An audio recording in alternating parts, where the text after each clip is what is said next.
So guys सीधे शुरू कर लेते हैं ट्रिपल एच के उस कंट्रोवर्शियल कमेंट्स के साथ जहां पर उन्होंने बता दिया कि असल में वर्ल्ड रेसलिंग एंटरटेनमेंट है क्या चीज। तो देखो उन्होंने कहा कि हम प्योर स्पोर्ट तो नहीं है, हम एक मूवी या टीवी शो जैसे हैं जो अब एक स्पोर्ट का रूप ले चुका है। हम स्टोरी लाइन देखते हैं, उसे एंजॉय करते हैं, आप उसे अपनी रियल लाइफ से रिलेट भी करते हो। स्टोरी लाइन के पीछे जो असली चेहरे छुपे होते हैं उनमें इन्वेस्टेड होते हो, बिहाइंड द स्टोरी देखना चाहते हो। एंड यहाँ बहुत कुछ है मजा लेने के लिए, देखने के लिए। डब्ल्यूडब्ल्यूई एक इजी एंटरटेनमेंट फील्ड हो चुका है आज के तौर पर। आप चाहे कहीं से भी हो, कहीं से भी देखो, किसी भी लैंग्वेज से देखो, बस में हो, ट्रेन में हो या फिर घर पे हो, बस रिलैक्स करो और मजे लो।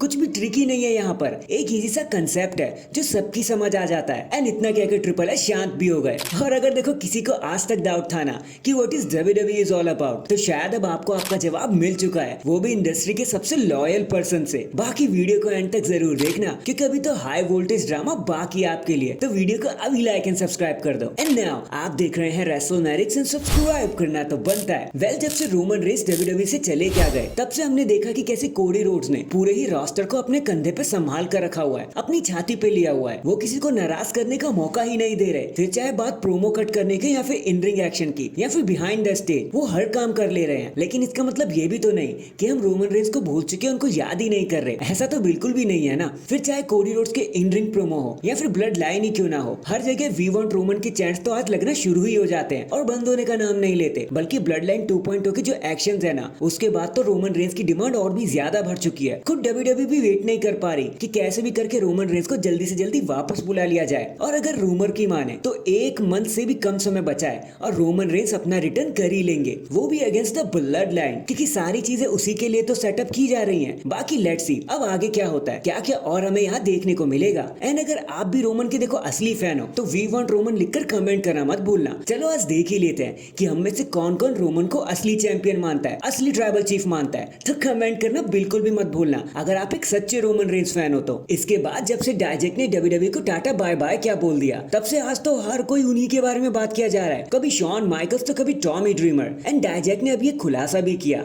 जब उन्होंने बता दिया कि देखो उनके कैमियो का 50% तो खुद डब्ल्यूडब्ल्यूई ले रही थी, which is unfair and very high. And इसी पर बयान देते हुए बुकर टी भी बोल पड़े कि देखो मैंने बहुत बारी बात करी है डायजेक के साथ, एंड उससे ज्यादा हार्ड वर्कर तो आपको शायद ही मिलेगा कंपनी में। वो एकदम इनविंसिबल है, चाहे मेन रोस्टर की बात करो या फिर एनएक्सटी पर आना हो, उनको सब कुछ करना आता है। और फिर आपको डायजेक की चिंता करने की बिल्कुल भी जरूरत नहीं है, वो इतने ज्यादा टैलेंटेड है कि उनको काम कहीं भी मिल जाएगा बड़ी ही आसानी से। हर कंपनी उन्हें प्रपोज करना चाहेगी। एंड अगर बुकर टी की देखो यही बात सच है तो ऑल द बेस्ट डायजेक, हम क्या ही कह सकते हैं। हो फ्यूचर आपको ब्राइटर से भी ब्राइट रहेगा और जल्दी से आपको एक कंपनी मिल जाएगी जहाँ पे हम आपको दोबारा से देख लेंगे। तो hashtag all the best for the future endeavours. In the end John Bradshaw Layfield, WWE legend and hall of famer, इनको आप जेबीएल के नाम से भी जानते होंगे। तो अभी हाल ही में उन्होंने अपने एक्स अकाउंट पर ऐसी बात कर दी जिसे सभी हिल गए। तो हुआ कुछ यूं कि एक ऑनलाइन प्रेसिडेंशियल डिबेट चल रही थी अमेरिकन प्रेसिडेंट के बीच में, जिसके बाद जेबीएल ने Joe Biden and Donald Trump की फोटो साइड बाय साइड डालकर ये लिख दिया कि अब मौका आ गया कि Undertaker stone cold and the rock return कर ले and Donald Trump and Biden की मार लगा दे। अब उन्होंने तो देखो जो कह दिया वो कह दिया, लेकिन इसको हमें एक जोक के तरीके से लेना चाहिए, वरना आजकल तो किसी भी बात का बतंगड़ बन जाता है। तो हंसोगे तो मगर समझदारी से हंसना। So that is it guys, अभी के लिए तो बस इतना ही। आप मुझे बताना कि ये जो भी चीजें चल रही है Roman Reigns and blood line के अराउंड, क्या आप इसको सच में एंजॉय कर रहे हो या फिर आप चाहते हो कि जब रोमन रेंस आए तभी ही टीवी ट्यूनिंग की जाए? कमेंट करके जरूर बताना।